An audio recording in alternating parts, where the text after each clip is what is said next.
Bom dia a todos os participantes do Enda Feminina 2022. Meu nome é Tiziana Rodrigues, eu sou professora da Faculdade de Medicina e faço parte, então, do grupo de endopediatria do Hospital de Clínicas de Porto Alegre.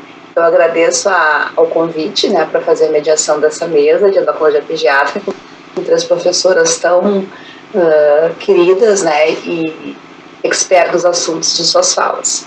Então, nós temos as três professoras. Inicialmente, nós temos a apresentação da professora Margarete Boguszewski. A professora Margarete é professora associada do Departamento de Pediatria da Universidade Federal do Paraná, presidente do Conselho Diretor do The Growth Hormone Research Society, doutora em endocrinologia pediátrica pela Universidade de Gotemburgo, na Suécia.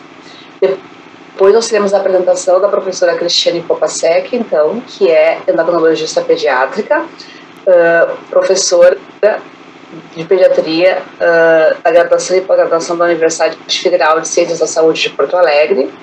A professora Cristiane é coordenadora do SIG Endoped, da Rede Universitária de Telemedicina do Brasil, e também é coordenadora do programa de triagem natal das hiperplasias renais congênitas do estado do Rio Grande do Sul.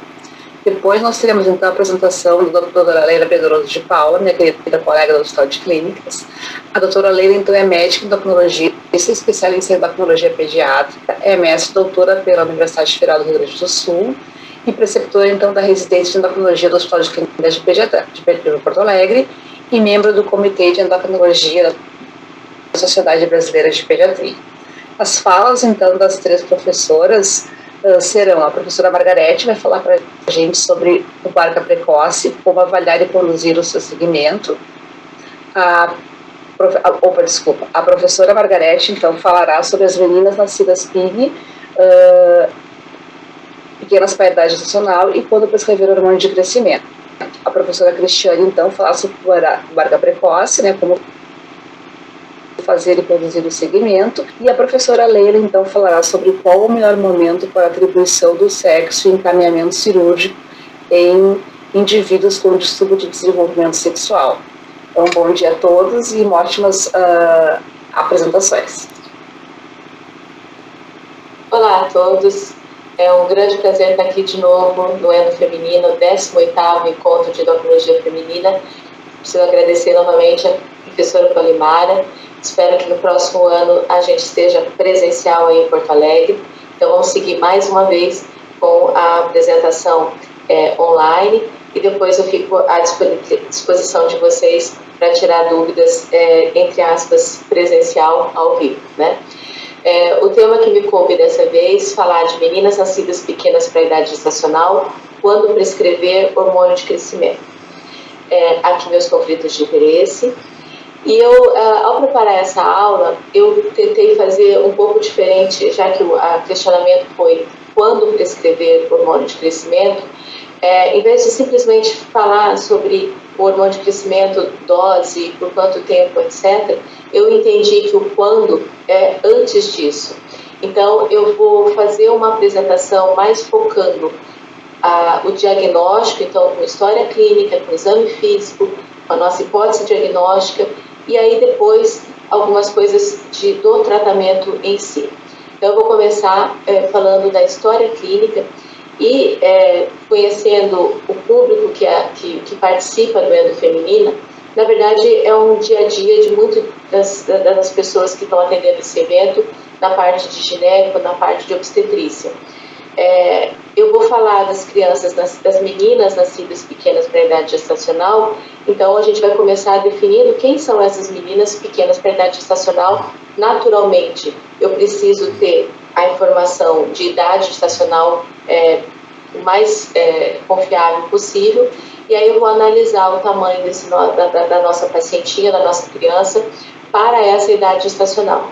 Então, eu vou ter algumas crianças que a grande maioria das crianças, felizmente, vão nascer totalmente adequadas para a idade gestacional, ou seja, tanto o comprimento quanto o peso dentro de uma normalidade. Eu vou ter também aquelas meninas que não vão ter muita dúvida, que são aquelas que são pequenas no tempo de gestação, tanto com relação ao comprimento quanto ao peso. São aquelas meninas que vão ter o comprimento ou o peso abaixo de menos 2 desvios padrões. Geralmente tem uma história, uma patologia, uma história de retardo de crescimento intrauterino. Então tem geralmente alguma história que a gente consegue resgatar alguma coisa que aconteceu durante a gravidez. E a gente vai ter as outras situações. As crianças que nascem só com o peso abaixo do que é esperado para a idade gestacional, e aquelas outras que têm até um peso adequado, mas têm um comprimento abaixo do que é esperado para a idade gestacional. Então, de qualquer maneira, tendo a idade gestacional, comprimento e o peso, eu vou definir a nossa paciente como nascida pequena para a idade gestacional ou não. Então, eu estou fazendo uma definição, eu não estou dando um diagnóstico. Por isso que eu vou me prender dessa vez, nesta apresentação, a falar de diagnósticos que podem estar por trás de uma criança que nasceu pequena para a idade gestacional. Quando eu venho com uma criança que nasceu pequena, e aí é natural tanto para o gineco, para o obstetra, pediatra, neonatologista que está avaliando, tentar resgatar as informações que depois a gente vai ter também quando estiver avaliando o crescimento. Cometimento materno, hipertensão arterial, alguma infecção congênita, uma toxoplasmose, uma situação assim. Houve algum problema placentário, por exemplo, uma artéria umbilical única, algum outro diagnóstico já feito de um problema placentário? Ou, por exemplo, uma causa fetal, por exemplo, uma alteração cromossômica como síndrome de Turner. Aqui, ressalva um pouquinho a questão do Turner, que é nítido para tanto quem está recebendo essa criança ao nascimento, a menina ao nascimento, como o neonatologista, as características da menina com edemas de mãos e pés que vão atentar para esse diagnóstico. Ou algumas vezes eu tenho simplesmente uma condição demográfica, a idade da mãe, a altura da mãe. Então, são informações que quando eu atendo uma criança que nasceu pequena e que persiste com baixa estatura, nesse ponto tem que ser bastante detalhado. Eu vou então comentar sobre uma menina, durante toda a minha aula eu vou apresentar a evolução dessa menina. Ela nasceu de uma gestação de termo, 38,4 semanas, tinha um diagnóstico de retardo de crescimento intrauterino a partir do 5º mês de gestação, então é esperado que ela nasça tanto com o comprimento como o peso comprometidos para o tempo de gestação, já que houve esse retardo já desde o 5º mês. Ela nasceu com um peso de 1.500 gramas, bem abaixo do esperado, então em desvios padrões menos 3,7, um comprimento abaixo também, 38 centímetros. Pode ter havido alguma dificuldade de medida, mas de qualquer maneira é um comprimento que está abaixo do esperado. Período cefálico no limite, então normalmente o que demora mais para ser afetado é o período cefálico. Não tinha nenhuma história de alteração placentária, não teve intercorrência neonatal, glicemia, não fez hipotermia e foi mantido em aleitamento materno até os 5 meses de idade, sem intercorrências. Era uma criança relativamente saudável. Essa criança foi acompanhada pelo pediatra. A grande maioria das meninas e os meninos também que nascem pequenos, dentro desse período até os 4 anos de idade, eles fazem recuperação do crescimento. E aqui a gente viu que ela nasceu pequena e ela se manteve pequena. O apetite era pouco, é até uma situação protetora dessas crianças, mas teve um desenvolvimento psicomotor normal, uma criança inteligente, então ela simplesmente não crescia, tá? Então, o que acontece? Eu tenho uma situação de alguém que nasceu pequeno, não recuperou o crescimento, então eu tenho que seguir na investigação. Eu sei que nasceu pequeno, mas será que alguma coisa está acontecendo para ela não recuperar o crescimento espontaneamente, para ela cair dentro daquela situação dos 10% que não recupera? E a hora do exame físico. Então, vou partir do princípio que na anamnese eu verifiquei tudo, desde condições de nascimento, história mórbida pregressa, doenças crônicas, etc. E agora eu vou para o exame físico. Eu recomendo que a gente seja o mais criterioso possível com o exame físico de uma criança que vem para o crescimento. Eu tenho que ver tudo, não só o peso e a altura, mas eu tenho que ver característica crâniofacial, mão, pé. Eu tenho que ver todas as condições dessa criança, porque aí eu posso achar, eventualmente, a razão dessa criança ter nascido pequena e não ter recuperado o crescimento. não é uma situação que ainda, infelizmente, não é feito de rotina, mas, se possível, eu preciso medir as proporções da criança também. Então, quando eu faço a medida da altura sentada, eu faço uma relação entre a altura sentada e a altura total, e quando essa proporção dá aumentada, pode mostrar que existe uma desproporção entre o comprimento dos membros relacionados. Então, por exemplo, a alteração do gene SHOX, uma hipocondroplasia, uma acondroplasia, são situações que vão fazer a altura sentada estar proporcionalmente maior que a altura total. Então, um exame físico detalhado começa a sugerir qual que é o diagnóstico dessa criança, dessa menina que nasceu pequena. Só em olhar a face, avaliar período cefálico, olhar as características da face, eu posso ter, por exemplo, uma situação de microcefalia. Hoje a gente tem muitas crianças com síndrome alcoólico-fetal, onde faz uma diminuição do período cefálico. Ou, por exemplo, aqui uma macrocefalia relativa. Às vezes eu até tenho o perímetro cefálico, quando eu coloco na tabela, não está tão fora do esperado, mas para o tamanho da face, ela tem uma macrocefalia relativa. Então aqui eu já tenho duas condições, uma Silber-Russell, que é extremamente frequente entre as crianças pequenas, e o álcool fetal, que naturalmente eu vou ter um histórico na história mórbida familiar de consumo de drogas e álcool pela mãe.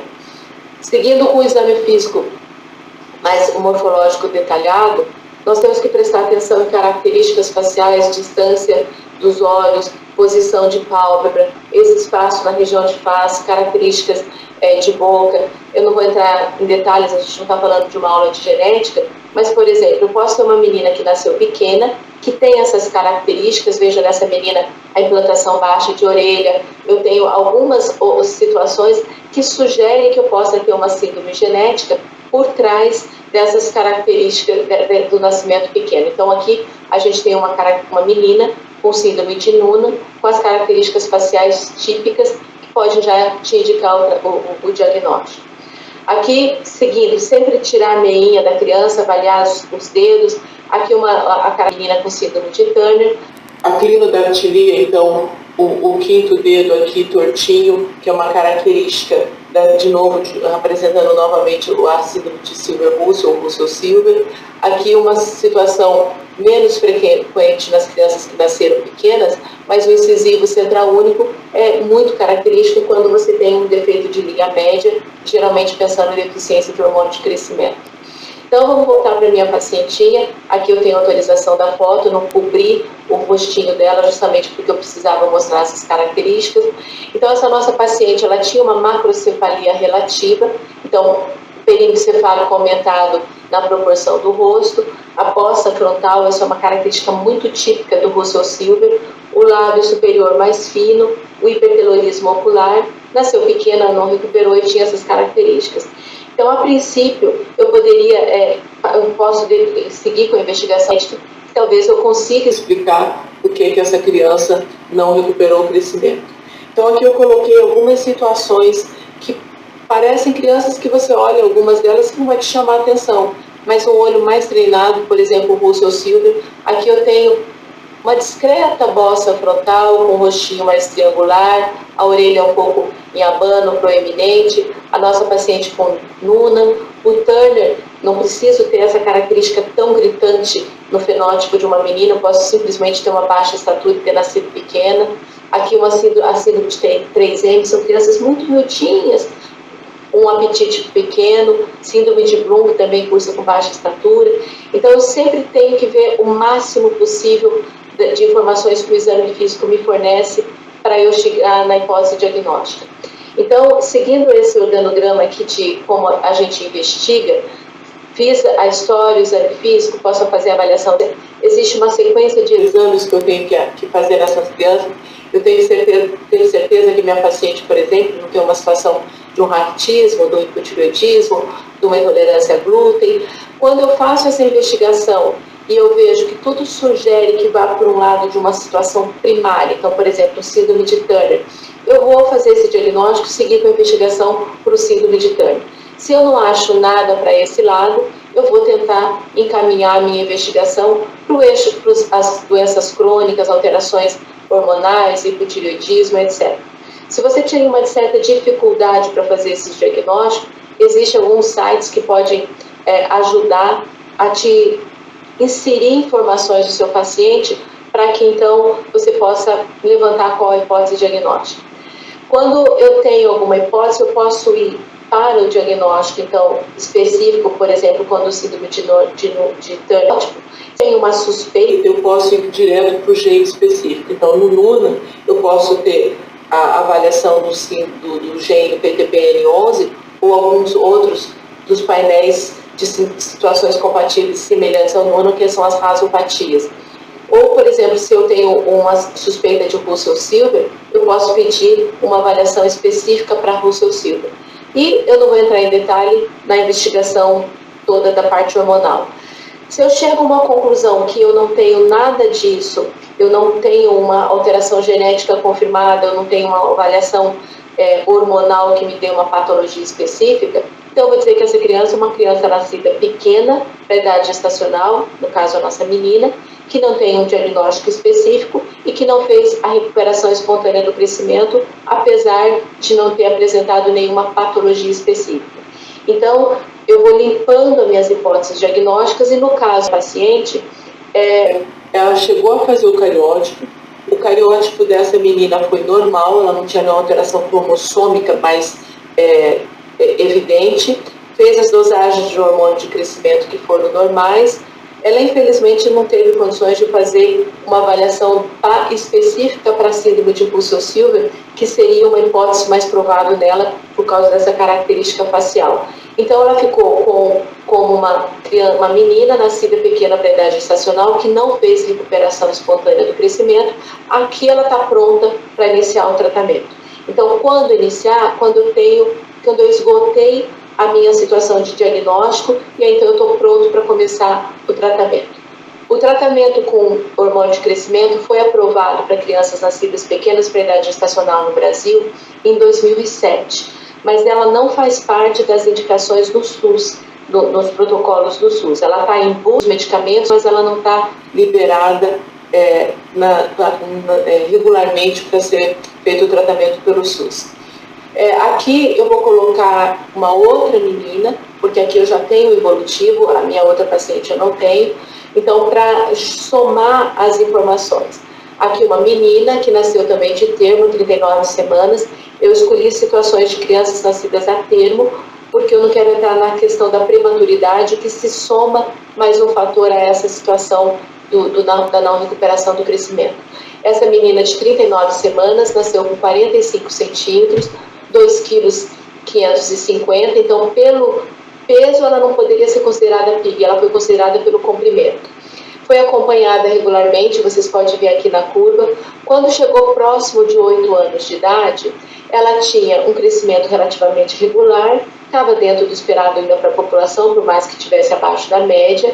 Tinha uma idade óssea, aqui representada pelos quadradinhos puxados aqui atrás, atrasada. Então, mostrava que essa menina tinha uma previsão de altura boa, em torno de 1,58. Quando iniciou a puberdade, em torno dos quase 10 anos de idade, o que a gente observa aqui? Ela começou a fazer um estirãozinho do crescimento. Então, é comum meninas que nascem pequenas fazer a puberdade um pouquinho mais cedo. Então, essa menina, apesar de toda a investigação não ter identificado uma situação específica, uma patologia específica, e crescia bem dentro do que a gente estava imaginando, quando iniciou a puberdade, ela ainda tinha 1,30 m. Então, a gente sabe que uma menina, se começa a puberdade com menos de 1,40 m, a chance dela ficar com menos de 1,60 m é muito grande. Ela começou com 1,30 m. E ao iniciar a puberdade, a idade óssea avançou. Então, com 9, quase 10 anos, a idade óssea foi para 11. Em puberdade, com 1,30 m, a previsão de altura de 47. Então, nesse momento, a administração do tratamento mudou um pouco. Eu coloquei um análogo, ela estava em puberdade, então eu coloquei um análogo de GnRH para interromper essa puberdade e somei o hormônio de crescimento para manter essa menina crescendo enquanto eu bloqueava essa puberdade. A gente vê aqui a curva de crescimento, como ela melhorou, ela manteve um ritmo acelerado. Quando começou a diminuir o ritmo de crescimento, eu parei o análogo. Aqui ela já estava com uma altura uma idade em torno de 12 anos de idade. Eu parei, parando o análogo, mantendo o hormônio, ela voltou a crescer. E aí, quando a gente parou o tratamento, ela já estava com mais ou menos 1,60 m de altura. Então, essa administração do tratamento, não só o hormônio de crescimento, mas tendo que administrar a puberdade, é uma situação frequente. Cuidado com esse momento, não só da situação do quando tratar, cuidado com essa situação de quando eu paro os medicamentos, eu posso parar, se essa criança não tiver uma altura boa, ela pode voltar a avançar rápido a puberdade e a gente acaba perdendo tudo que fez até esse momento. Então, essa associação a gente pode discutir, é relativamente comum em crianças meninas que nasceram pequenas. Então, a partir do momento que eu fiz uma hipótese e comecei o tratamento, a condução do tratamento, daí depois eu fico à disposição para discutir. Quais os cuidados que eu tenho que ter? Eu tenho que ter um momento específico para indicar. Eu tenho aquelas crianças que são nascidas pequenas, que não estão recuperando espontaneamente o crescimento. Então, essas que eu vou investigar. A avaliação tem que ser muito rigorosa. Eu não trato simplesmente porque nasceu pequeno. Eu trato porque nasceu pequeno, porque não recuperou e porque eu fiz uma investigação e nada diagnóstico, tá? Pode ser que eu precise fazer um teste provocativo da secreção de hormônio de crescimento, porque nada impede que essa criança tenha uma deficiência de hormônio de crescimento, mas ele não é obrigatório quando eu tenho qualquer outro diagnóstico associado ao nascimento pequeno da idade gestacional. E se eu tiver uma situação que tem alguma sugestão que exista uma síndrome, alguma coisa por trás, ou uma síndrome cromossômica ou um gene específico, eu tenho que sempre tentar fazer, não vou precisar fazer em todas as crianças, mas eu vou tentar fazer, para aumentar a minha segurança de tratamento. Daquelas situações que eu comentei, existe, por exemplo, a síndrome de Bloom, que nasce pequeno e mantém com baixa estatura, e que tem um risco aumentado de neoplasia e que está formalmente contraindicado o tratamento com hormônio de crescimento. Existe uma discussão muito grande, por exemplo, com relação à síndrome de Noonan, se está indicado ou não. Tendo o diagnóstico, eu tenho condições de discutir riscos e benefícios desse tratamento. Então, voltando para finalizar, a nossa situação meninas nascidas pequenas podem se beneficiar, que não recuperaram o crescimento espontaneamente, podem se beneficiar do tratamento com hormônio de crescimento, e eu vou ser o mais cautelosa possível antes de fazer essa indicação para ter uma certeza melhor de eficácia do tratamento e também para garantir a segurança dessas meninas. E eu vou encerrar aqui chamando vocês para o EBEP, o Encontro Brasileiro de Endocrinologia Pediátrica, que vai ser mês que vem em Campinas, presencial. Então esperamos que nós possamos nos encontrar face a face e discutir essas situações em abril em Campinas. Olá, sou Cristiane Kopasek, sou endocrinologista pediátrica. Agradeço o convite da organização para compor essa mesa, junto com colegas queridas da especialidade. Parabenizo a professora Polimara por mais esse Endo Feminina e pela excelência da sua programação e convidados. Vamos falar então sobre pubarca precoce, como avaliar e conduzir o segmento. A primeira descrição, então, de pubarca precoce foi em 1952, pelo grupo do professor Migeon, e descreveu, então, o aparecimento de pelos sexuais sem outras características sexuais secundárias, né? Então, a pubarca prematura. E, em seguida, 3 anos depois, um grupo dinamarquês, então, descreveu uma pequena série de pacientes, também com essas características, né? Considerando também de ponto de corte de 8 anos em meninas. Essa idade de corte considerada precoce, né, vem decorrente então dessa distribuição de idade considerada normal, né, de início puberal dos 8 até os 13 anos na menina, né, considerando então essa esse corte de 8 anos. Como é que se dá, então, a parte fisiológica, né, desse evento pubarca, que faz parte, então, né, do amadurecimento da adrenal, que nós também chamamos de adrenarca. Né? A adrenarca, então, é o início de sinais, do conjunto de sinais que envolve, então, os pelos pubianos, mas também outros sinais, né, como acne, oleosidade, odor axilar, caracteriza esse amadurecimento da adrenal pela camada reticular, então, que se prolifera e passa a secretar, então, níveis mais elevados, principalmente de sulfato, né, de disulfato, mas também testosterona e outros androgênios. A adrenarca, então, independe da ativação das gônadas e das gonadotrofinas. O mecanismo de gatilho para esse amadurecimento ainda é desconhecido. O DEA e o disulfato aumentam, então, na adrenarca e seguem aumentando, atingindo valores máximos no início da vida adulta, como nós podemos ver, então, nessa figura, representando as meninas e as mulheres, então, em rosa, né, um aumento crescente. E em relação à fisiologia da adrenal, as concentrações de ACTH e cortisol não mudam.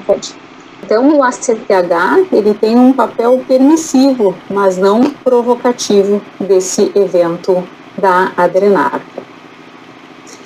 É descrito, então, né, que altos níveis de disulfato estão associados a eventos puberais precoces em meninas, mas não em meninos, como então demonstra essa coorte chilena, né, de cerca de 500 meninas sendo acompanhadas, e esse estudo também chama atenção para que esses eventos precoces estão alinhados também a uma tendência secular de maturação sexual cada vez mais cedo. Tá? O disulfato, ele elevado, foi associado então nas meninas à telarca prematura e à pubarca precoce, nessa coorte. E essa elevação do disulfato, junto com o processo de aceleração de crescimento e adiposidade, poderiam então ser determinantes para a progressão puberal e para a função ovariana. Gostaria de chamar a atenção aqui nesse gráfico, então, da esteroidogênese adrenal, né, que existem etapas que são comuns ao ovário e à adrenal, mas existe uma etapa a partir da síntese de testosterona, que é a formação de esteroides 11-beta oxigenados, que é exclusiva da camada reticular adrenal, assim como a sulfatação do DEA em disulfato. E a atividade desses 11 beta-oxigenados, ela apresenta equivalência, então, à atividade, à potência androgênica da testosterona e também da androstenediona, sendo que os principais representantes, então, são a 11-ceto ou keto-testosterona e a 11-hidroxitestosterona.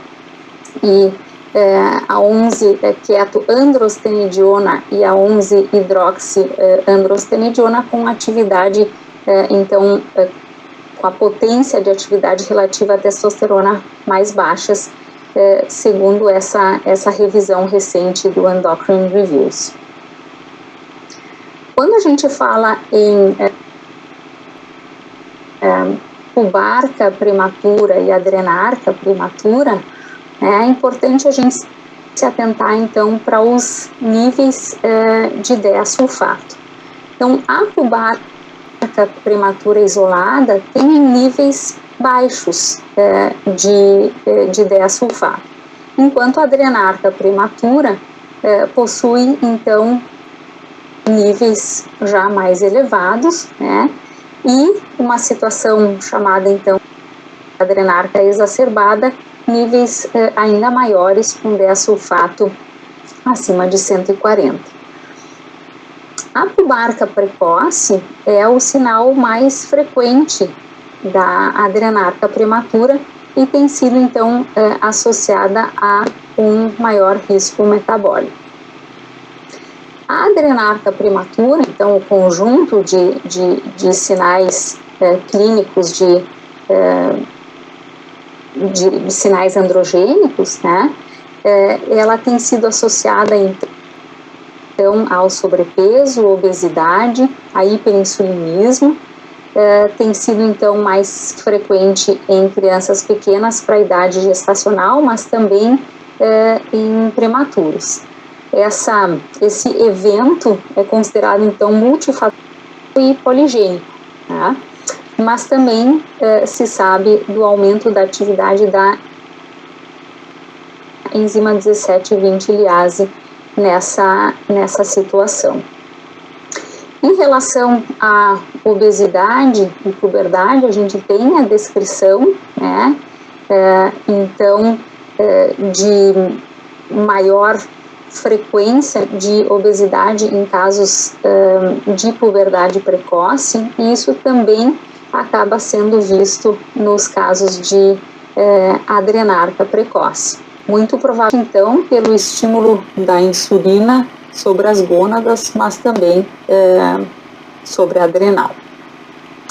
As crianças pequenas para a idade gestacional, né, então, tem esse risco maior à medida que também apresentam uma maior recuperação, maior catch-up de ganho de peso, né, nos primeiros anos de vida, a apresentar adrenarca prematura, muito provavelmente pela via da insulina, resistência insulínica, e existe um contínuo, né, para o desenvolvimento de síndrome dos ovários policísticos e síndrome metabólica, então, na vida adulta. Esse quadro, a menina de Boteiro, né, ele retrata muitas meninas que nós temos, então, visto e acompanhado na nossa prática clínica e nos nossos consultórios. Então, a obesidade tem sido cada vez mais frequente e, por conta disso, também essa temática acaba sendo relevante de discutirmos. Em relação aos valores dos esteroides adrenais na adrenarca prematura, eles se equivalem, então, a valores de puberdade inicial, como nós podemos ver, então, nessa tabela. E fazendo um foco, por exemplo, na testosterona, né, nós vemos que crianças, então, pré-puberais, elas têm níveis indetectáveis de testosterona, né, quando se compara, então, a valores de adrenarca prematura e também meninas em início de puberdade. Relativo ao diasulfato, né, na primeira coluna, nós podemos, então, verificar que a partir dos 6 anos, né, então já existem valores que se sobrepõem a valores de adrenarca prematura e valores de puberdade inicial. Voltando, então, para os esteroides 11-beta-oxigenados, né, eles têm sido, então, estudados nessa situação, tanto de pubarca prematura quanto de adrenarca prematura. E esse estudo, também recente, né, avaliou grupos que foram, então, muito semelhantes em relação a sexo, raça, IMC, idade gestacional, peso de nascimento, histórico familiar e critérios para síndrome metabólica. E o que esse estudo mostrou, então, foi que os níveis de androgênios, testo, andro, de hidrotesto, D-sulfato e todos os esteroides 11-beta-oxigenados são significativamente mais elevados nessas duas situações, adrenarca e pubarca prematura. Também se verificou, né, na comparação com controles, que os níveis de insulina e de Roma, do índice de Roma-IR, também são mais elevados, né? Aqui a gente pode ver a mediana da insulina nesses grupos versus controle, né, com um valor significativamente mais alto, assim como também o índice de Roma-IR mais elevado significativamente. Quando se compara a adrenarca prematura com a pubarca prematura, o DEA-sulfato de fato mais elevado na adrenarca prematura, com valores o dobro nesse grupo estudado, porém não se observou diferença nesses esteroides 11-beta-hidroxigenados. Tá? Do que esse estudo então conclui que, por definição, essas duas entidades, adrenarca e pubarca prematura, se diferem somente então, né, pelos níveis de DEA-sulfato, mas não apresentam diferença em relação à sensibilidade insulínica, tampouco nos valores desses esteroides 11-beta-oxigenados, então permitindo uma participação desses esteroides com conhecida atividade androgênica nos quadros clínicos e no fenótipo da pubarca precoce. Em relação a risco de síndrome metabólica e esses achados, né, esses esteroides elevados nessas duas situações, ainda se precisa evoluir, né, com mais estudos para se estabelecer melhor esse risco. Em relação a causas de pubarca prematura isolada, né, então somente esse sinal clínico, nós temos então as possíveis etiologias, né, então a adrenarca prematura, a prematura idiopática, hipertricose, também pode ser o primeiro achado, né, em torno de 15 a 20% de quadros de puberdade precoce central que evoluem, né, com aparecimento da mama, o uso de esteroides ou androgênios exógenos, tá? Mas também desordens virilizantes, como é o caso da hiperplasia adrenal congênita, né, pela deficiência de 21-hidroxilase, que é a mais comum, mas também as formas não clássicas da 11-beta e da deficiência de 11-beta e de 3-beta. Mais raro, né, deficiência da enzima que faz a sulfatação do DEA no DEA-sulfato, a sulfotransferase. Essas desordens, né, acabam num teste de supressão com dexametasona, suprimindo então os androgênios.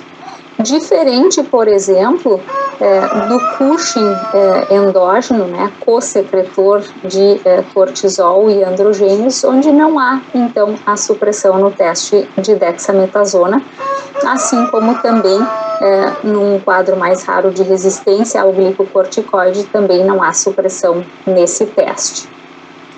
Tumores virilizantes e hiperandrogenismo de causa gonadal, né, puberdade precoce independente de gonadotrofinas e tumores de células germinativas também não apresentam supressão de androgênio nesse teste da dexametasona.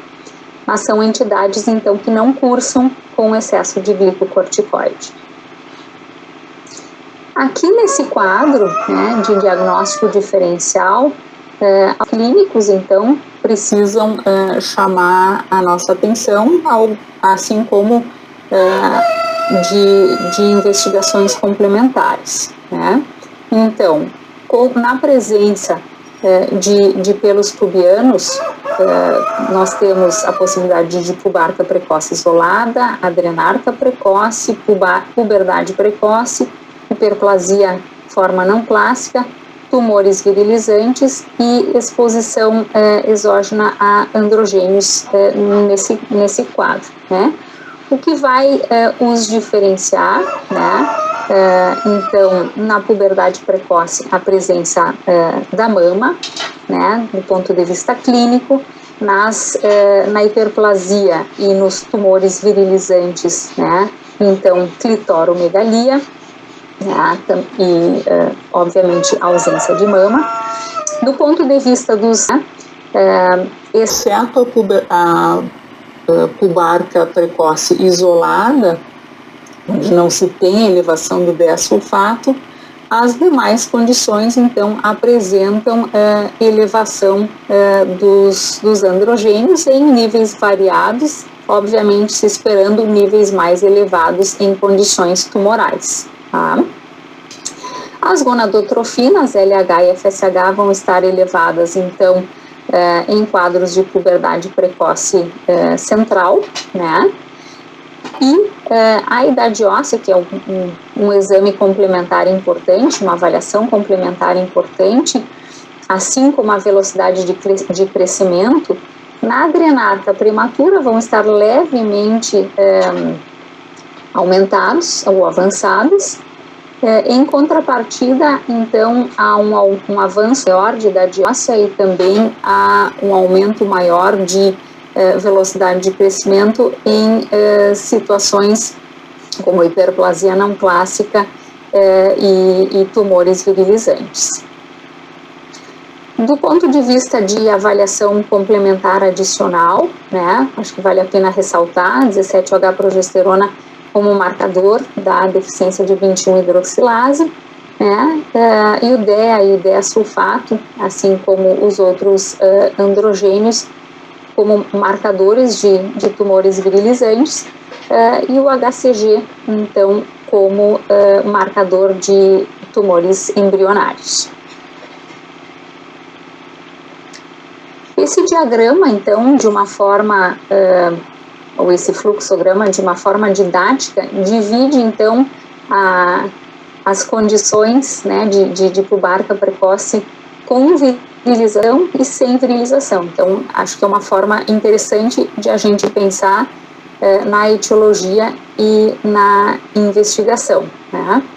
A gente vai esperar, então, níveis mais elevados de virilização em situações tumorais, né? Então, se realizando um teste de supressão com dexametasona, na não supressão, uma investigação de imagem, então, para buscar ou afastar tumores, tá?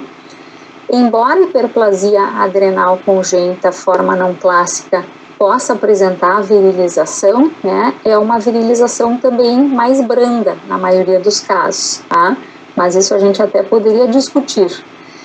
E vamos dizer que o ponto de corte mais clássico da 17-H-progesterona seria acima de 2, né, nanogramas por ml. Então, se observaria avanço de idade óssea e avanço de idade de velocidade de crescimento, com esses níveis de 17-H-progesterona, o mais adequado, então, seria se realizar um teste do ACTH curto, mas nós sabemos das nossas limitações, né, para fazer isso, com um valor confirmatório de diagnóstico acima de 12, segundo alguns autores, e acima de 10, né, segundo, inclusive, o guideline da Endocrine Society. Valores de 17-H-progesterona abaixo por ml não afastam completamente. A gente tem alguns dados de literatura falando em valores intermediários, 1.4 a 2, como podendo ainda permitir diagnóstico de hiperplasia forma não clássica, mas diminui essa possibilidade. Então, é importante avaliar a idade óssea, se há avanço ou não, né, e a velocidade de crescimento que, em casos de pubarca isolada, costumam estar normais. Porém, nessas situações é importante a gente avaliar o perfil metabólico, né, avaliar índice de massa corporal, se está em níveis de sobrepeso e obesidade, de avaliar então o metabolismo da glicose em insulina e em se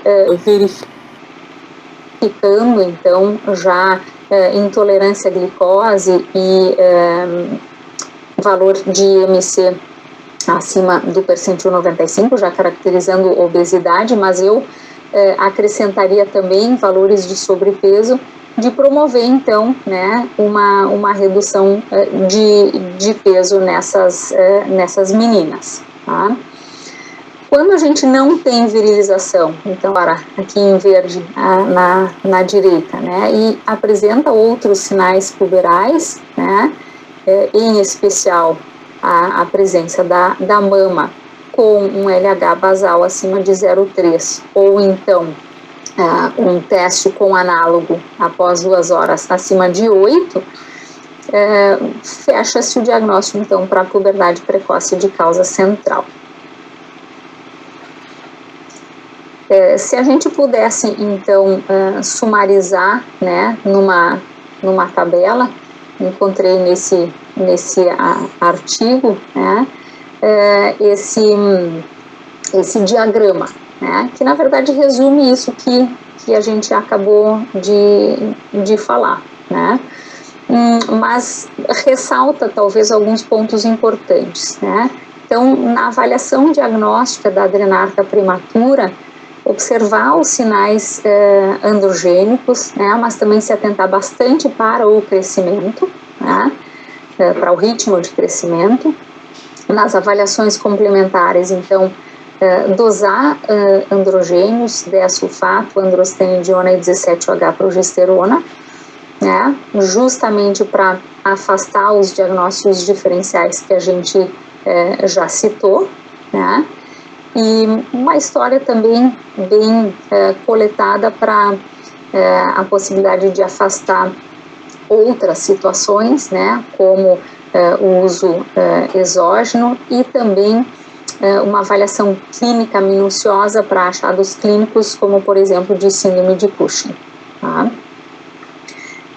Muito importante então, né, se caracterizando esse diagnóstico de adrenarca prematura, pubarca prematura, a antropometria de nascimento, né, se foi PIG, se não foi PIG, avaliar a história familiar de diabetes, síndrome metabólica, né, plotar essas crianças num gráfico de crescimento, essas meninas num gráfico de crescimento IMC, né, assim como realizar avaliação clínica complementar com circunferência abdominal e, se quadros de sobrepeso, avaliar então o metabolismo de glicose e insulina e não descuidar da idade óssea para avaliar então o impacto sobre crescimento e estatura final. Nas crianças, nas meninas, né, com sobrepeso, encorajar a mudança de estilo de vida, atividade física e controle alimentar para a busca, então, né, de um peso mais saudável. No follow-up, né, é importante monitorar, então, toda essa questão clínica dos sinais androgênicos, mas também os sinais antropométricos, né? Então, pelo menos a cada 6 meses, ou se verifica um quadro mais avançado, né, uma avaliação mais precoce, né? E o segmento também do ponto de vista do crescimento. Em situações de sobrepeso com história familiar de diabetes e síndrome metabólica, né, avaliar de forma mais frequente, então, o metabolismo de glicose e insulina a cada 2 anos, ou conforme também a resposta clínica dessas meninas. E claro que de acordo com cada situação vai se precisar também individualizar o follow-up. Então, algumas considerações finais, né? O quadro de pubarca precoce, então, cursa com pelos pubianos antes dos 8 anos, né? A adrenarca prematura, então, é a causa mais comum de pubarca precoce, e os androgênios estão elevados, né, em ambas as condições, lembrando que o D-sulfato em adrenarca, em pubarca precoce e isolada tem níveis normais. Existem novos biomarcadores que talvez nos respondam mais adiante algum link, né, sobre esse metabolismo dos esteroides e também o metabolismo energético, né, o controle energético do organismo e atividade androgênica, né, talvez nós tenhamos aí mais respostas num futuro próximo, né, e talvez também disponíveis esses biomarcadores para avaliação e seguimento dessas pacientes. Lembrar sempre desse link, né, com resistência insulínica, né, de obesidade e meninas pequenas para a idade gestacional, né, que isso precisa ser observado, inclusive como um marcador futuro para ovário policístico e síndrome metabólica, e intervir adequadamente. Se sinais de virilização, né, precisamos pensar numa causa patológica, né, e intervir de acordo.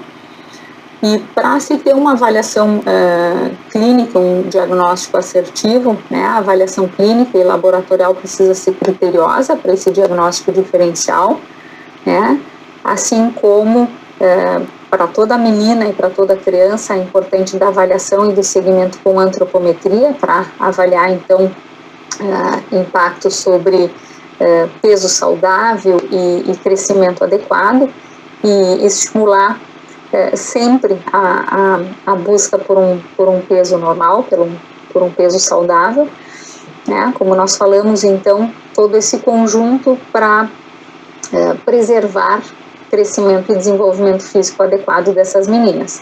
Agora, sempre a atenção, né, com esse risco futuro de síndrome dos ovários císticos e síndrome metabólica nessas meninas. Bom, esses os recados, quero agradecer imensamente a participação e fico à disposição para perguntas e trocas de ideias. Obrigada.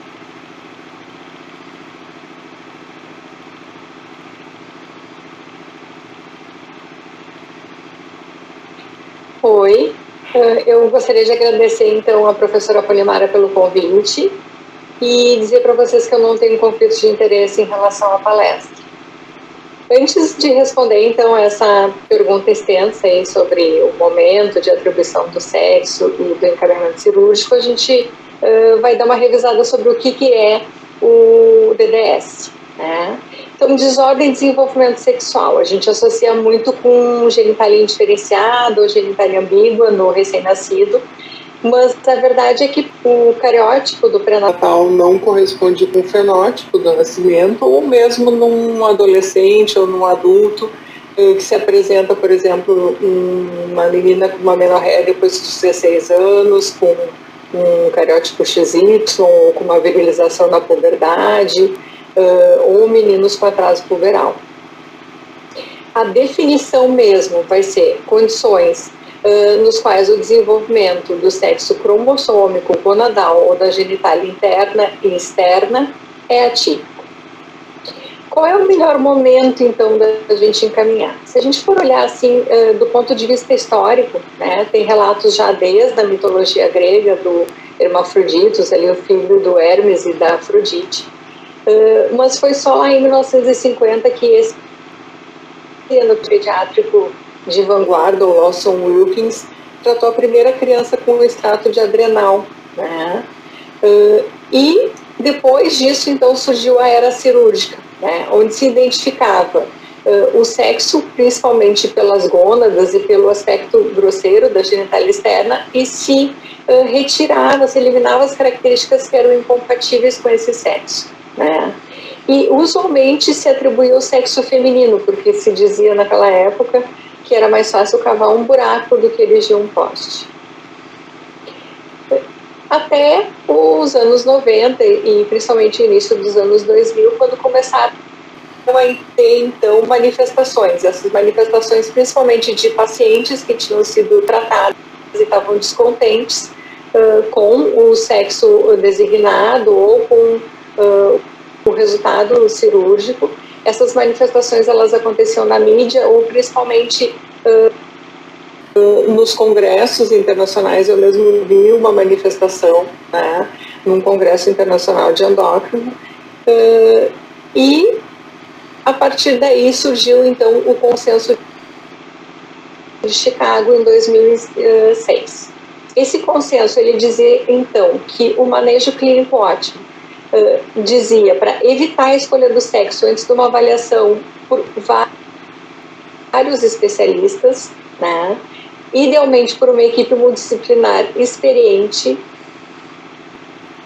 sempre fazendo uma comunicação aberta com pacientes, com pais, né? E encorajar a participação deles nas decisões e revisar a nomenclatura, retirar os termos pejorativos que existiam, como hermafrodita, intersexo, pseudohermafroditismo, e utilizar termos descritivos, né? DDS 46XY ou descrição da genitália. E todos os indivíduos deveriam receber uma designação sexual depois de uma avaliação criteriosa. O convite, eu imagino que surgiu por causa desse artigo. Esse artigo ele foi publicado ali em 2019, quando eu participava desse grupo, o PADS, que é um grupo específico de desordem de desenvolvimento sexual ali do Hospital de Clínicas, que é multidisciplinar e bem específico, né, para esses pacientes. E quando a gente, em situação social, a gente pensa que, na verdade, existe um paradoxo, porque ao mesmo tempo que a nossa sociedade hoje em dia é muito mais aberta para situações não binárias, né, existem coisas que não existiam na minha época, por exemplo, um chá de revelação de sexo, que é absolutamente binário, né. Quando a gente vai manejar a DDS, então vamos ver na prática, que é um caso, né, uma criança que nasceu com essa genitália, né, e nasceu num hospital no interior, o médico fez a avaliação e achou que se tratava de um DDS e encaminhou para o Hospital de Clínicas. Daí eu pergunto para vocês acham que a suspeita foi correta? Né? Se a gente for revisar todo o DDS, esses 20 minutos que eu tenho, absolutamente é impossível da gente revisar, seja a formação de gônada, a diferenciação de genitália, os gênidos, só que vocês não precisam saber de tudo para começar. O que vocês precisam saber, né? Quais são os critérios de DDS? Isso é importante, né? Voltando então para aquilo da gente descrever, né? Vamos descrever essa genitália. A gente pode ver então que tem um falo ali de 2,5 centímetros. Quando a gente palpa, a gente vê que tem corpos cavernosos e glande palpáveis, né? Tem um meato único, só que esse meato ele está na base do falo. Tem essas saliências lábio-escrotais que elas estão fusionadas, a pele está um pouco rugosa e as gônadas elas são impalpáveis bilateral. Quando eu vejo os critérios de DDS, eu vou considerar assim, se é uma genitália aparentemente feminina ou masculina. Considerando que aquela genitália é aparentemente masculina, eu vou considerar como um critério se as gônadas forem não palpáveis bilateral, que essa criança tinha. Se o meato uretral for proximal, baixo ao falo, que ela também tinha. E se o meato uretral não for top, não for na ponta do falo, e tiver associado com pelo menos uma das gônadas não descidas ou um microfalo, que na população brasileira abaixo de 2,7 numa criança termo, que essa criança também tinha. Então está certo, realmente essa criança tinha critérios de DDS.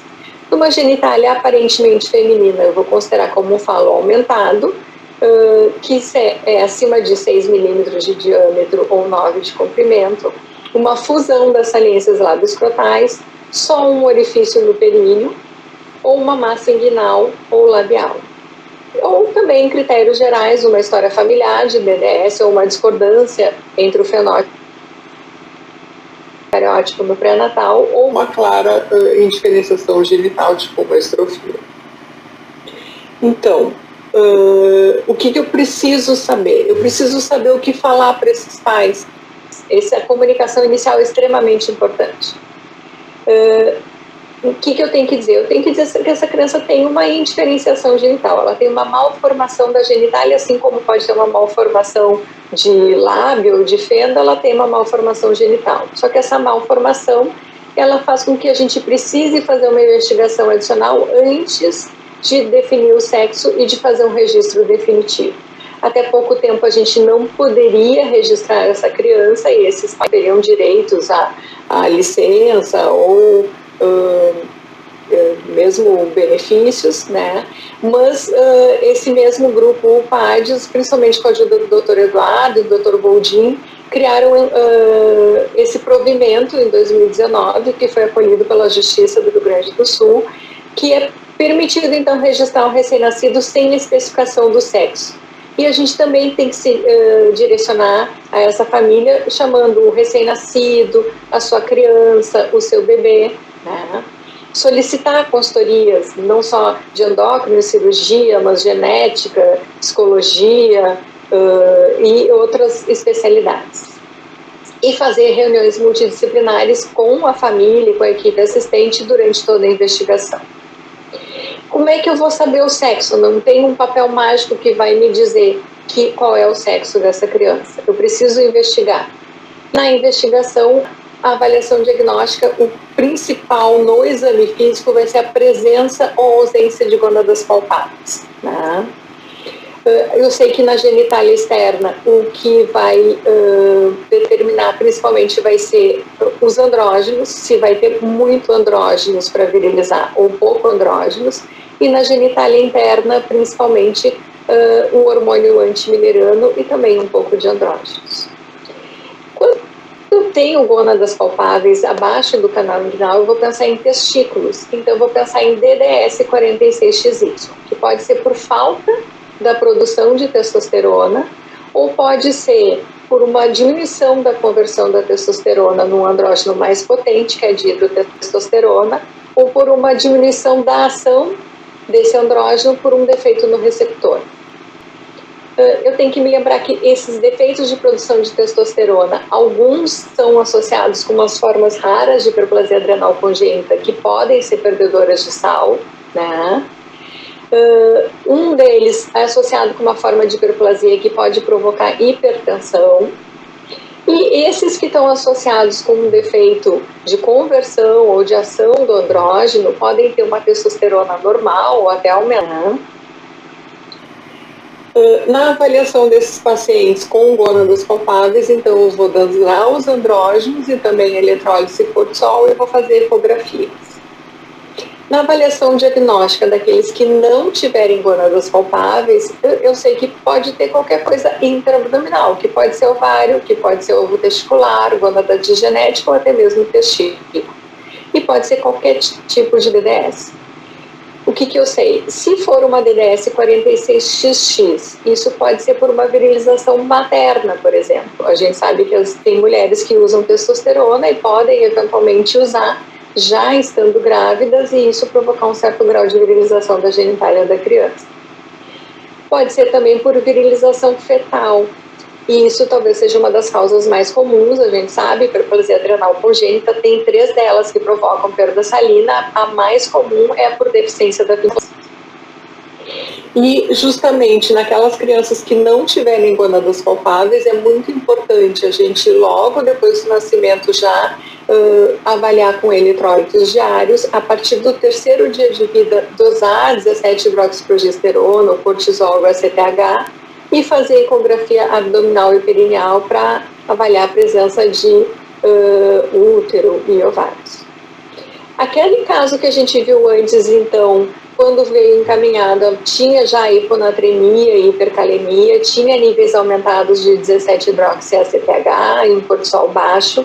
Na ecografia tinha útero e ovários normais e adrenais aumentadas. O cariótipo confirmou 46xx e a gente pode iniciar o tratamento com glico e mineralocorticoide antes de apresentar um quadro de desidratação, hipoglicemia, choque e morte. E isso é uma outra coisa que essas crianças elas correm risco de vida se não tratadas adequadamente. E elas também correm risco de malignização.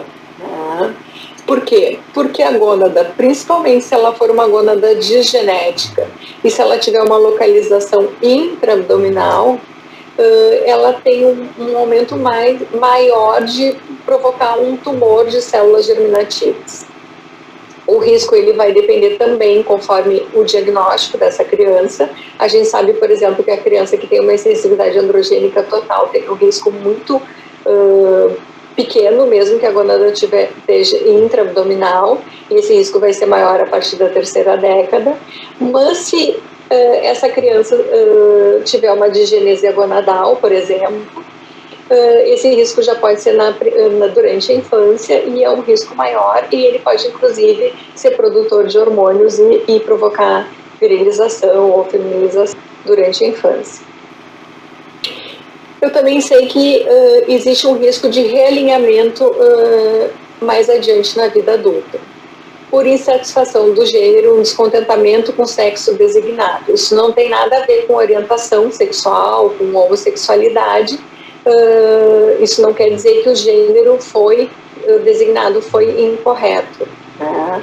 O risco de realinhamento ele também tem a ver com o diagnóstico, né? Na insensibilidade androgênica, justamente porque mesmo a testosterona sendo normal, ela não tem ação nenhuma no receptor, esse risco é desprezível, né? Mas, por exemplo, na deficiência da 5-alfa-redutase, o risco é muito aumentado, ali de 50% a 80% nas séries de caso, né? E na deficiência da 17-beta-hidroxisteroide desdrogenase também um risco ali de 30% a 50%. Nas pacientes com hiperplasia adrenal congênita, as muito virilizadas, existe um risco de realinhamento que fica ali de 5% a 10%, apesar da gente saber que a chance de homossexualidade e a questão de toy boy é maior. Esse aqui é um estudo bem interessante ali de 2018 do pessoal da USP, que eles pegaram então 144 pacientes com 46 DDS 46XY e eles correlacionaram então diagnóstico, eles correlacionaram o aspecto da genitália no nascimento, eles correlacionaram os níveis e a ação da testosterona intraútero e dividiram ali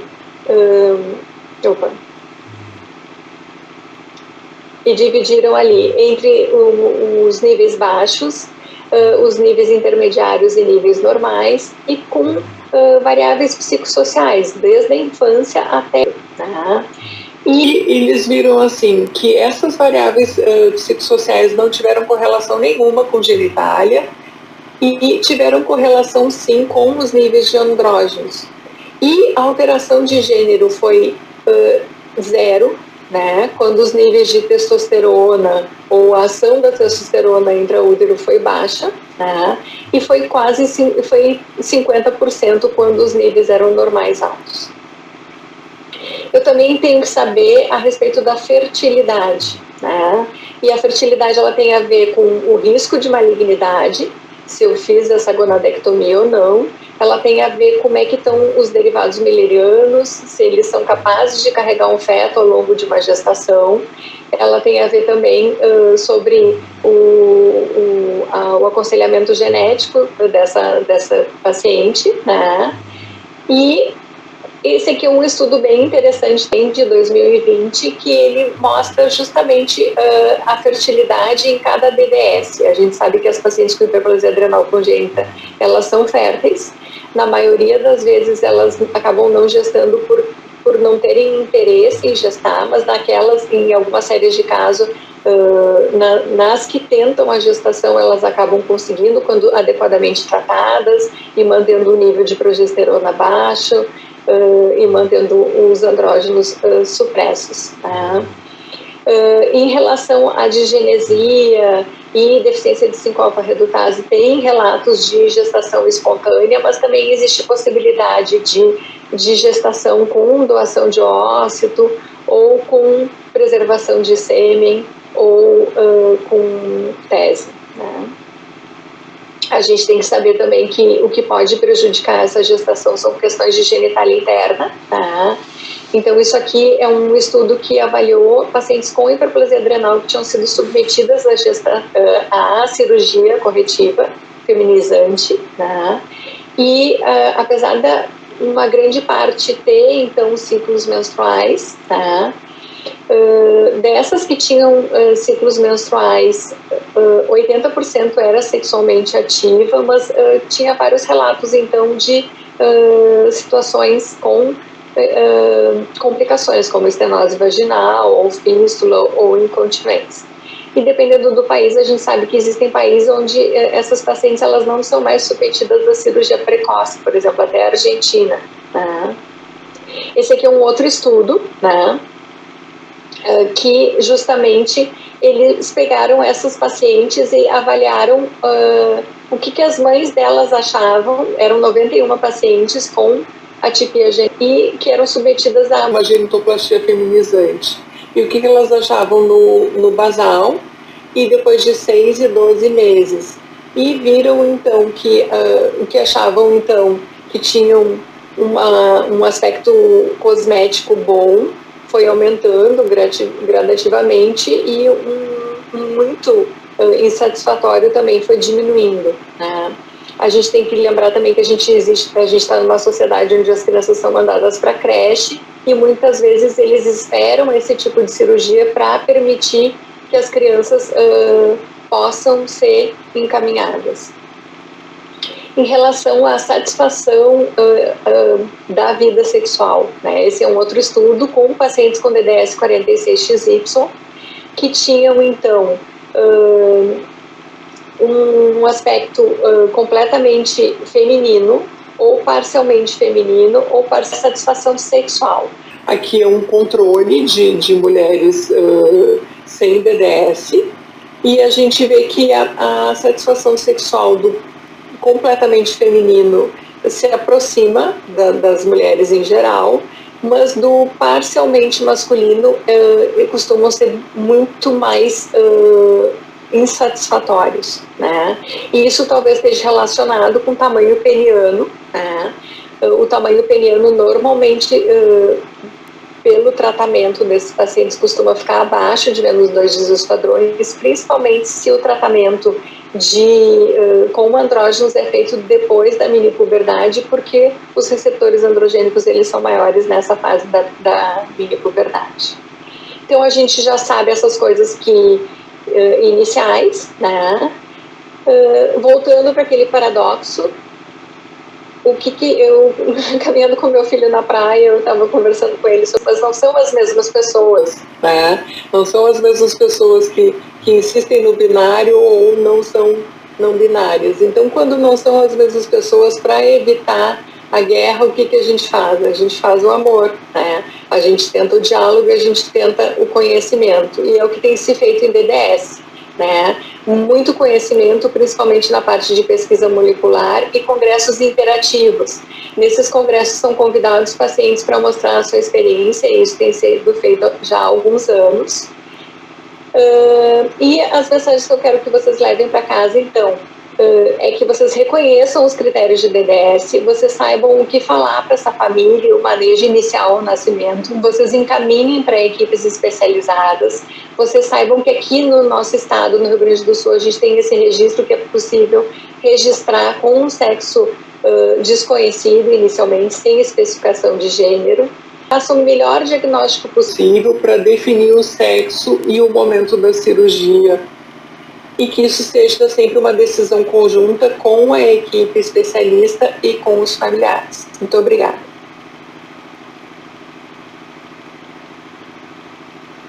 Olá, bom dia novamente. Voltamos então agora na nossa versão online ao vivo, né? Com as nossas apresentadoras aqui, nossas palestrantes. Inicialmente eu queria então agradecer a vocês, meninas, né, as excelentes palestras, assim, eu posso dizer aos nossos ouvintes, né, que são todas de nível internacional, assim, excelentes, parabéns realmente. Então agora a gente vai ter um momento aqui de discussão, de conversa, de receber as nossas perguntas, né, da nossa plateia online. Então eu gostaria assim, de começar, enquanto nós não temos perguntas da plateia, né, vou começar simplesmente por uma ordem aqui de apresentação com a professora Margarete, que falou então para a gente qual o momento de iniciar o tratamento com hormônio de crescimento nas crianças nascidas pequenas para a idade gestacional, no qual falou lindamente, assim, eu adoro as apresentações com casos clínicos porque elas são muito didáticas. E aí falar então em relação àquela primeira paciente, né, que ela nos mostrou, que foi acompanhada na fase inicial e que não teve o seu catch-up de crescimento, até parece que ali entre 3 e 4 aninhos ela teve inclusive uma desaceleração, né, do crescimento. Ela não só não ganhou, não fez o seu catch-up, como ela se afastou mais da curvinha ali. E então, assim, a pergunta que eu gostaria de fazer para a professora Margarete é, então, as crianças que não fizeram catch-up, então, que se optou por fazer o tratamento com hormônio de crescimento, né?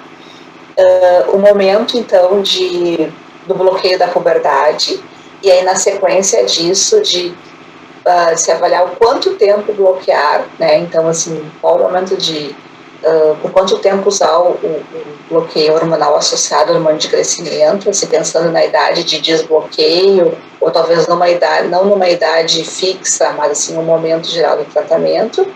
E a pergunta, acho que inicial também, seria quando encaminhar para o endocrinologista, já que nós temos na plateia muitos pediatras, né, e clínicos que acompanham os pacientes. Obrigada, professora Margarete. Bom dia a todos. Obrigada, Tiziane, pelas palavras. A tua pergunta é uma pergunta assim, importante, uma pergunta extensa. Então, a resposta, a princípio, seria uma resposta extensa. Então, pensando um pouco, eu falaria assim, começando pelo quando encaminhar, eu colocaria que toda criança que nasce pequena, ela tem que ser acompanhada regularmente pelo pediatra.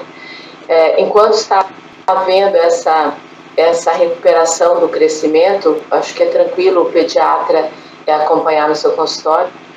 Quando existe alguma manifestação, seja sindrômico, alguma outra situação clínica, ou que realmente demonstra que não está recuperando o crescimento, esse é o momento já de compartilhar essa avaliação, essas decisões com o endócrino pediatra. Outro momento que eu acho que é muito importante, porque é uma criança que eu costumo dizer que a gente nunca vai dar alta, é esse período de puberdade, porque você também realmente não sabe o que vai acontecer.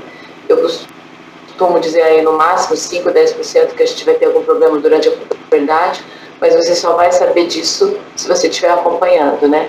Então, quando acompanhar é muito amplo, a gente tem momentos diferentes, mas que a gente tem que estar atento. A minha paciente especificamente, ela realmente não recuperou o crescimento, e aí vem a pergunta de quando iniciar o tratamento. Eu tenho usado muito, feito uma comparação com meus pacientes, com as famílias, assim, que quando uma criança vai descer uma ladeira de skate, você não engessa ela de cara porque ela tem risco de quebrar, né? Você não vai engessar tudo, tem risco de quebrar. E a gente não vai tratar com hormônio de crescimento ou bloquear a puberdade toda criança que nasceu pequena, porque tem risco. Então, eu até recebi recente um pai que questionou: doutora, se a senhora publica, fala um monte que tem que tratar o quanto antes. Eu tenho que tratar o quanto antes, desde que tenha baixa estatura ou não esteja recuperando o crescimento. Então, aqui que eu acho que é o ponto, talvez, da tua pergunta.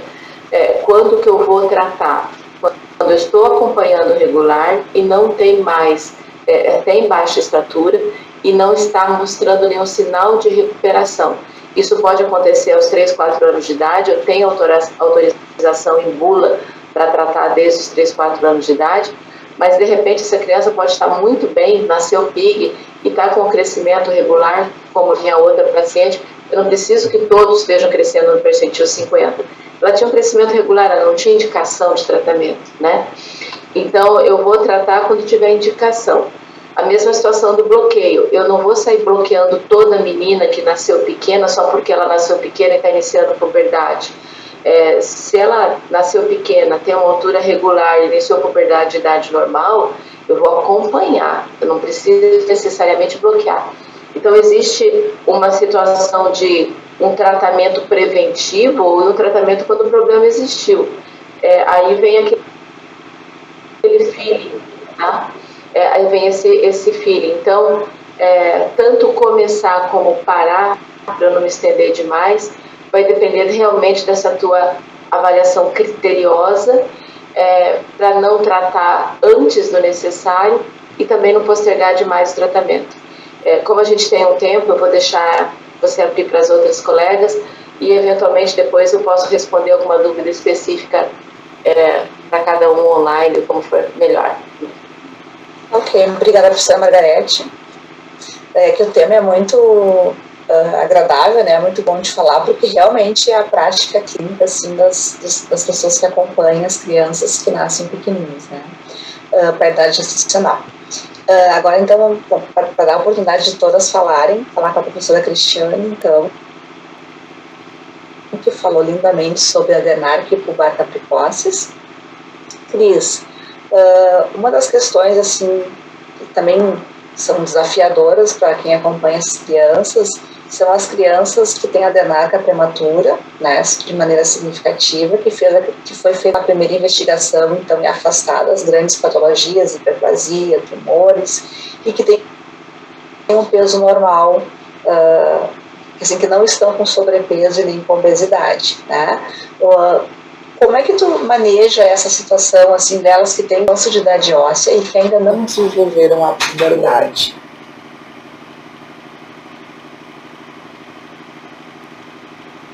Acho que a imagem da Cris está congelada. Acho que a Cristiane caiu. Então, assim, eu estava com alguma instabilidade, talvez. Eu acho que sim. Isso, bom, para aproveitar nosso tempo, né, enquanto ela não volta, assim, então vamos falar com a Leila, querida. Parabéns, Leila, pela tua apresentação, linda também, moderna, atual, né, um tema, assim, super relevante nos dias atuais. E a gente sabe, assim, da complexidade que é o tratamento e o diagnóstico das crianças que tem uma alteração da diferenciação sexual, né? Acho que as coisas mais importantes que tu falaste, assim, é toda essa atenção multidisciplinar, né, nesse cuidado todo, um momento, assim, de extrema atenção para os pediatras, neonatologistas na sala de parto, assim, desse diagnóstico, né, de definição, assim, de ter ou não ter a alteração na diferenciação sexual. Então, assim, aproveitando, Leila, a tua experiência toda do tempo do PADS, assim, né, que talvez nos falasse da primeira abordagem, talvez, diagnóstica ali, me parece, assim, pelo menos na minha experiência, que das crianças que têm mais uma aparência de genitália masculina, tá? Ao nascimento, assim, dos primeiros exames que tu acha um pouquinho mais sobre essa primeira abordagem diagnóstica das crianças que têm uma aparência mais masculina. Oi, Tícia, obrigada. Então, aquilo que eu falei, assim, a gente espera, né, aqueles primeiros, ou a gente coleta imediatamente depois do nascimento, que ainda tem os níveis de testosterona altos, ou a gente espera passar os primeiros primeiros 3 dias, para daí começar a elevar. O ideal mesmo, quando começa a ter uma elevação maior, assim, começa a reiniciar a mini puberdade depois da primeira semana, né? E daí a gente pode dosar ali LH, FSH, testo, dihidrotesto e os precursores, principalmente a androstenediona e a progesterona, né? E daí a gente vai avaliar, assim, na verdade, como é que está o nível de testosterona, como é que está o LH, a gente também, eu falei, e como é que está essa relação, por exemplo, da testo e da androstenediona, ou relação da testo e da dihidrotesto, né? E também a questão ecográfica, para ver se a gente, no caso, se as gônadas são palpáveis, então, se são gônadas bem formadas, a gente vai fazer uma ecografia ali da bolsa, para ver se realmente configura testículos, né? Uma ecografia para ver se tem algum derivado milleriano ou não, né? Porque a gônada que é bem formada, ela produz andrógeno e ela produz antimilleriano. O antimilleriano, ele tem uma ação que não é endócrina, é uma ação parácrina. Então, aquela gônada daquele lado, ela inibe a formação ali do útero daquele lado e também das trompas daquele lado. Então, às vezes, a gente vai ter configurações, por exemplo, de um hemiútero, né, dependendo do que a gente tiver.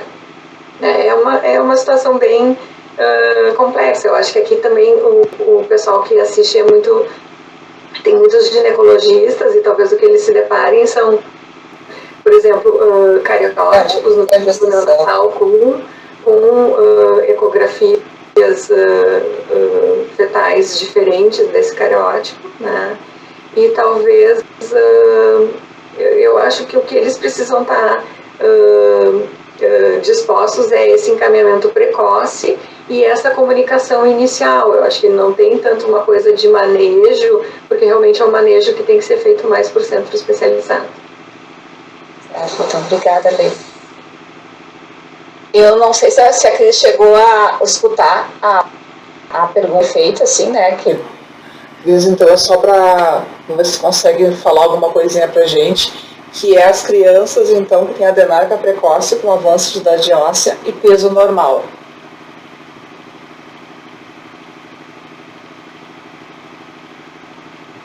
Não temos o som, Cris.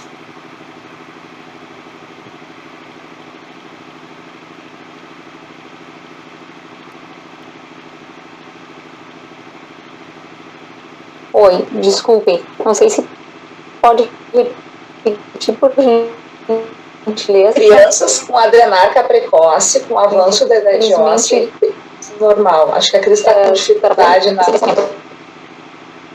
com dificuldade na internet, ele está com muita instabilidade.